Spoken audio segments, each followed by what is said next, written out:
খালেদা জিয়া তিনি এখন জেল মুক্ত, কি বলবেন আপনার প্রতিক্রিয়া? আমার প্রতিক্রিয়া হচ্ছে যে এটা আসলে আরো আগেই হওয়া উচিত ছিল, কারণ তিনি ওনার কনভিকশন হয়েছেন, তিনি তার সাজা করেছেন। তিনি বয়স্ক একজন মহিলা, ওনাকে আসলে তিনি জেলে ছিলেন না, তিনি গৃহবন্দী ছিলেন। ঠিক। তবে আমার মতে আসলে ওইটা আর প্রয়োজন ছিল না। তো আমি এটা মনে করি এটা সঠিক সিদ্ধান্ত হয়েছে ওনাকে ছেড়ে দেওয়া। এবং শুধুমাত্র খালেদা জিয়া নন, আজ এই মুহূর্ত পর্যন্ত যে খবর বারবার বাংলাদেশ থেকে উঠে আসছে, বিভিন্ন মানুষ, বিভিন্ন অ্যাক্টিভিস্ট, বিভিন্ন ক্ষেত্রের মানুষ যারা আপনাদের সরকারের বিরুদ্ধে কথা বলেছেন তাদেরকে গুম করে দেওয়া হয়েছে, ডিটেনশনে রাখা হয়েছে, বিভিন্ন জায়গায় পুলিশ তাদেরকে গুম করে রেখেছে, তারা আস্তে আস্তে ফিরে আসছেন, তাদেরকে ছেড়ে দেওয়া হচ্ছে। কোথাও গিয়ে আপনার মনে হয় না যে এই ধরনের গণতান্ত্রিক এই আন্দোলনগুলিকে স্টাইফল করার এই যে প্রচেষ্টা, তার ফলে আজকে আপনার সরকার পড়ে গেল, এই একটা গণ অভ্যুত্থানের সৃষ্টি হলো? এখানে হয়তো কিছু লোকজন আমাদের আইন শৃঙ্খলার দায়িত্বে যারা ছিলেন বাড়াবাড়ি করেছিলেন, তবে এখানে আপনাকে একটা কারেকশন করব যে এখানে কিন্তু অ্যাক্টিভিস্ট ছিল না যারা বেরোচ্ছে, তারা কিন্তু সব ছিলেন মিলিটেন্টস, নট অ্যাক্টিভিস্ট। বেশ, এখানে কিন্তু মারাত্মক একটা পার্থক্য আছে। আমি এটা পক্ষে না, আমি বিশ্বাস করি সে কেউ যদি মিলিটেন্টও হয় তার বিচার করে তাকে জেলে দেওয়া উচিত। তাকে যদি ফাঁসিও দিতে হয়, আইনগতভাবে বিচার করে তাকে সাজা দিতে হবে। একদম এমনি গ্রেফতার করে রাখা উচিত হয় না, এটা ঠিক না কোনো গণতান্ত্রিক দলে সমাজে। এটা আমাদের যদি ডিফেন্স, এটা আমি বলবো ন্যাশনাল সিকিউরিটি সিস্টেমে কেউ যদি এটা করে থাকে, এটা একটা ভুল হয়েছে। তবে কোনো পলিটিক্যাল অ্যাক্টিভিস্টকে কিন্তু গুম করা হয়নি, কোনো জেলে রাখা হয়নি। তারিক রহমান তিনি এই মুহূর্তে বিদেশে রয়েছেন এবং তার কাছেও আহ্বান জানিয়েছে বিএনপি শীর্ষ নেতৃত্ব যে তিনি যেন ফিরে আসেন বাংলাদেশে এবং রাজনৈতিকভাবে সক্রিয় হন। অনেক বছর পর আমরা দেখলাম একটা সুবিশাল সমাবেশ হলো নয়াপল্টন এলাকাতে গতকাল, যেখানে বিএনপি নেতৃত্ব আবার বাইরে বেরিয়ে এসে তাদের রাজনৈতিক কর্মসূচি পালন করলেন। কিভাবে দেখছেন বিষয়টাকে? এই যে নতুন অন্তর্বর্তী সরকার হচ্ছে, সেখানে কি আপনারা দেখছেন যে বিএনপির পার্টিসিপেশন হওয়ার সম্ভাবনা রয়েছে, বা ক্ষমতার অনিলে তারা আরেকবার ফিরে আসতে পারেন, বিএনপি এবং জামাত ইনক্লুডেড? হ্যাঁ, অবশ্যই। আজকে হোক কালকে হোক বিএনপি ক্ষমতায় আসবে। যেটা আমি আগেও বললাম যে কোনো গণতান্ত্রিক দেশে সাধারণত দুটি বড় দল দাঁড়িয়ে যায়। আমাদের বাংলাদেশে সেটা হচ্ছে আওয়ামী লীগ আর বিএনপি। আওয়ামী লীগ হচ্ছে সব থেকে পুরাতন দল, আমরা স্বাধীনতা দিয়েছি দেশকে, আর তারপর বিএনপি। আমাদের এই যে আমাদের 17 কোটি মানুষের দেশ, আমাদের দুজনেরই কিন্তু কোটি কোটি সাপোর্টার্স আছে। কেউ যদি মনে করে যে এই সাপোর্ট রাতারাতি উড়ে যাবে, সেটা কিন্তু সম্ভব না। তো গণতন্ত্র ফিরে আসলে মাঝে মধ্যে বিএনপি জিতবে, মাঝে মধ্যে আমরা জিতবো।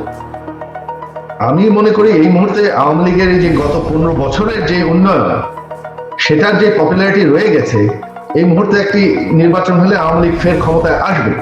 আপনি মনে করেন সেই পপুলার সাপোর্ট আপনাদের রয়েছে, আওয়ামী লীগের রয়েছে এই মুহূর্তে? আমি অ্যাবসলিউটলি শিওর যে আওয়ামী লীগের পপুলার সাপোর্ট রয়েছে, কারণ অলরেডি কিন্তু যারা দুদিন আগে আমাকে বলছিল যে না হয়তো তোমার মার পদত্যাগ করা উচিত, তারা কিন্তু এখন বলছে আমাকে যে তোমার আসতে হবে, আওয়ামী লীগ আসতে হবে, নাহলে আমাদের অর্থনীতি থাকবে। সেই জায়গায় তাহলে আমি এই প্রশ্নটা আপনাকে রাখতে চাই, তাহলে আপনার মা শেখ হাসিনা, আপনারা কি কোনোদিনও ফিরবেন বাংলাদেশে? একদিন না একদিন তো ফিরবই, অবশ্যই। আওয়ামী লীগ অবশ্যই ফের ক্ষমতায় আসবে, একদিন না একদিন আমরা ফিরবো। এই উদ্ভূত পরিস্থিতিতে তিনি এখন শরণাপন্ন হয়েছেন ভারতবর্ষের। ভারত অবশ্যই বন্ধু রাষ্ট্র এবং আপনাদের পরিবারের সাথে ভারতের যে রাজনৈতিক মহলে যে শীর্ষ নেতৃত্ব, তাদের একটা অনেক দিনের ঐতিহাসিক সখ্যতা রয়েছে। কিন্তু যেটা নিয়ে সবার মনে প্রশ্ন যে আপনার মা, যিনি একজন প্রাক্তন প্রধানমন্ত্রী, এবং তার বিরুদ্ধে এখন অভিযোগ উঠছে এবং বলা হচ্ছে যে তাকে বাংলাদেশে ফিরিয়ে আনা হোক, তিনি তার বিরুদ্ধে অনেক অভিযোগ এই মুহূর্তে আনা হচ্ছে। তিনি কেন ছাত্রদের বিরুদ্ধে গুলি চালিয়েছেন, কেন এত ছাত্রর মৃত্যু হয়েছে, তাই তার she should face the trial, তাকে বাংলাদেশে ফিরিয়ে এনে তার বিচার করা উচিত, এটা বলা হচ্ছে বারবার। এবং ভারত সরকারের কাছে আবেদন করা হচ্ছে যেন তাকে হ্যান্ড ওভার করে দেওয়া হয় বাংলাদেশের নতুন সরকারের কাছে। এইরকম প্রচার তো সবসময় চলে। দেখেন, যখন গতবার আমাদের কু হয়, আমার মাকে গ্রেফতার করে ওনাকে ওনার ট্রায়াল কিন্তু করা হয়, এমন না যে এটা হয়নি, এটা কিন্তু অলরেডি। তবে ওনার বিচার করে দেখা গেছে ট্রায়ালে কিছুই নাই, ওনার বিরুদ্ধে সব খালাস। ওনার জীবনহানির শঙ্কা আপনি করেন? কারণ ওনার উপর তো গ্রেনেড হামলাও হয়েছে এর আগে। হ্যাঁ, ওটাই হচ্ছে আমাদের একমাত্র